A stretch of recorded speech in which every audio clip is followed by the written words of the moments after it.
What's up, YouTube? Kevin6154, aka Phoenix Motorsports, aka Big Kev. The dude that likes old Hondas and shit. Yeah, we're in the middle of some shit here. We have got the 2002 Honda vt1100c2 Sabre up and apart. What's wrong with it? A couple little minor things, but they're a pain in the ass to do. So, first off, brakes, almost steel to steel. And where's my little pointer? This little pin is going to be the death of me. You know, that's got to come out to take the brake pads out, and it's just been got it in there because we put it back together, I guess, 20 years ago, or whoever put brakes on this last, put it back together without putting NICs. I've hit it with heavy artillery. I've done everything but put fire to it, so that's next. That's here nor there. If we got to order a new caliper, we will. Main thing is, this bike's been leaking oil since I changed the stator 2 years ago. Now, when I did this 2 years ago, didn't have a garage, didn't have crap for a setup. Well, don't want to get into why. I did it in someone else's garage, quick and dirty. And I made a fatal flaw, fatal mistake. If you look right here, see these two grommets. Why am I getting oil on my hands when I brought the thing out for a corner? These two grommets should fit down in here. Okay, now that allowed crankcase pressure to come up through there. And, which painted the rear cylinder with oil and made a mess. And I just lived with it. As if you've ever done one of these shadows, you know how much of a bitch it is to get this cover back on and back off. Because of the shifter shaft. Where the shifter goes through right here. Where the shaft rides through, if you're not careful, you can knock the shifter shaft pawl out of position. And then the bike is basically locked in whatever gear it's in, and you got to split the cases to fix it, which we weren't going to do.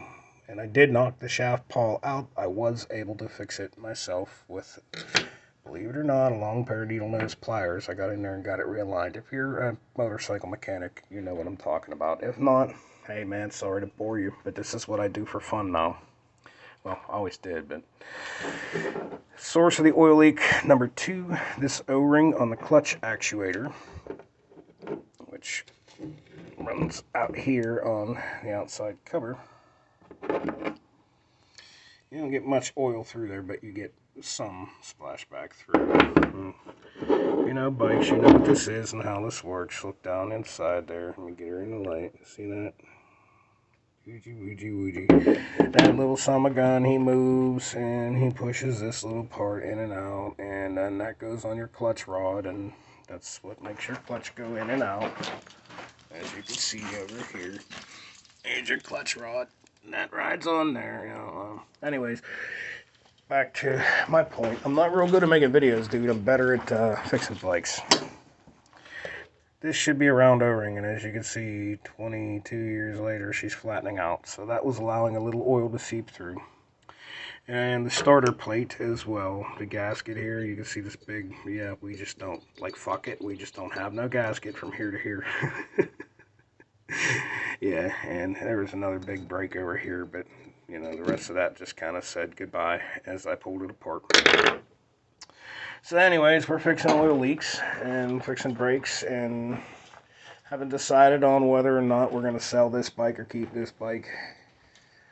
I like it. It served me well. I basically did nothing but put a stator in it, change the oil, and beat the devil out of it for 2 years. I really did very little maintenance to this bike in 2 years. You know, the Yamaha there, that's my pretty bike. That's the one I keep pristine. This one was just a beater because it was already, you know, as you can see, some scratches and dents and shit. The cylinder covers, the paint's starting to get goony on it, so you can see RTV ain't gonna cut it here. We actually have to order a gasket. Clean all this up, put her all back together, get her shifting properly, and that's what's up.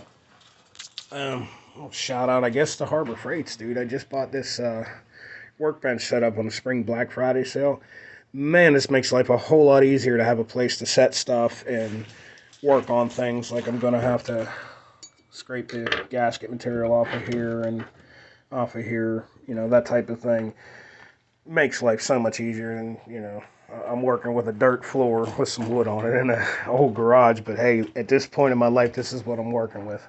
But this makes life a whole lot easier than the way I was doing things in the past. You know, we have a little bit of organization there with some shelving, and it's not ideal, man. But it's my setup. It's what I'm working with right now. So bigger and better things are coming in time, man. It takes time to build up credit. Build up a little more credit, and I'll be buying a house where I can build my dream garage and do my thing. But until then, this is what we work with. So I will catch y'all later, and I will show you, I guess, this bike when she's up and running. It does run. It just pukes oil everywhere. Alright, man. Thanks for watching.